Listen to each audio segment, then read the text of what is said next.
Bonjour à tous et bienvenue sur notre chaîne. Dans cette nouvelle vidéo, nous allons découvrir 6 erreurs financières courantes que nous commettons et comment nous pouvons les corriger. Mais avant de poursuivre, merci de liker la chaîne, de vous abonner si vous me regardez pour la première fois et surtout, activer la cloche de notification pour être informé des prochaines vidéos.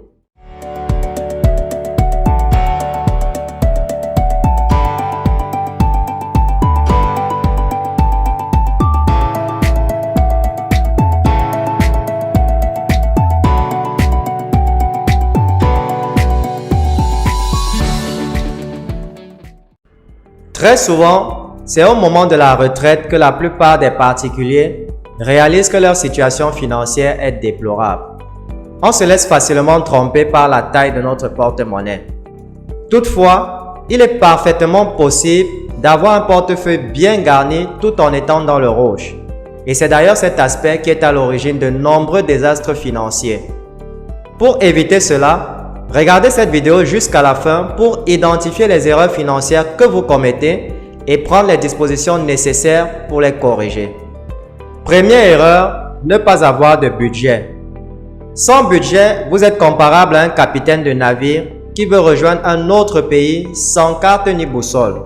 On n'a pas besoin de faire de grandes études pour comprendre que ce voyage est voué à l'échec. Il est important de budgétiser toutes les dépenses. Et une façon très efficace de le faire est d'appliquer la règle de 50-30-20. Je m'explique. 50% de vos revenus doivent être alloués aux dépenses obligatoires, telles que le loyer ou l'électricité. 30% est réservé pour votre plaisir personnel et 20% pour épargner. Deuxième erreur, investir l'intégralité de son épargne. Les conseillers financiers insistent très souvent sur le fait de mettre l'argent de côté pour pouvoir saisir des opportunités lorsqu'elles se présentent à vous. Bien que cela ne soit pas tout à fait faux, il convient quand même de nuancer ces propos. En effet, rien n'est plus dangereux que d'investir la totalité de son épargne. Parce que si cela n'est pas rentable, vous allez chuter et repartir de zéro. Il est recommandé de toujours garder 4 à 6 mois de salaire sur soi. Cela vous permettra de vite rebondir en cas de coup dur. Troisième erreur, affectionner les achats en solde. Les grands magasins sont passés maîtres dans l'art de manipuler les consommateurs et les pousser à l'achat. En faisant des réductions allant de 15 à 30%, ils vous incitent à acheter des choses dont vous n'avez pas forcément besoin. Et au final, vous remplissez votre maison d'objets parfaitement inutiles. Bien que cela n'a pas coûté grand-chose, ça reste quand même de l'argent jeté par la fenêtre.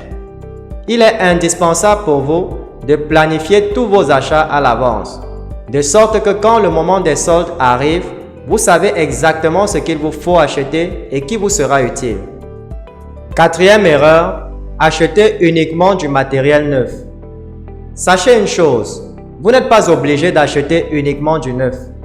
Il existe bel et bien des versions seconde main tout aussi efficaces.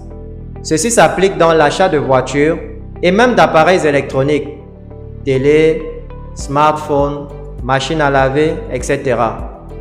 Cinquième erreur, investir dans des business que vous ne comprenez pas. Dans le livre L'homme le plus riche de Babylone de George Clason, ce dernier insiste à maintes reprises sur le fait d'investir dans des projets que l'on comprend. Surtout, ne commettez pas l'erreur de placer vos fonds dans un business que vous ne maîtrisez pas. Sixième erreur, mettre tous ses œufs dans le même panier. En observant attentivement, vous vous rendrez compte que la plupart des milliardaires de ce monde sont touche à tout. Si malheureusement un secteur s'effondre, ils pourront encore compter sur d'autres rentrées d'argent. Il est conseillé de réaliser de petits investissements à fréquence régulière. Les opportunités sont présentes et ne nécessitent pas forcément de débourser des sommes colossales. Toutefois, prenez garde de ne pas tomber dans l'erreur précédente et n'ayez pas honte de demander de l'aide quand quelque chose vous dépasse. Avez-vous identifié certaines erreurs que vous commettez? Si c'est le cas, c'est le moment de les corriger afin d'optimiser votre gestion financière. Nous sommes arrivés au terme de cette vidéo. Si vous l'avez aimé, Merci de la partager et de nous donner un petit pouce bleu pour témoigner de votre soutien. Je vous souhaite beaucoup de réussite dans votre vie et on se retrouve très vite pour une nouvelle vidéo.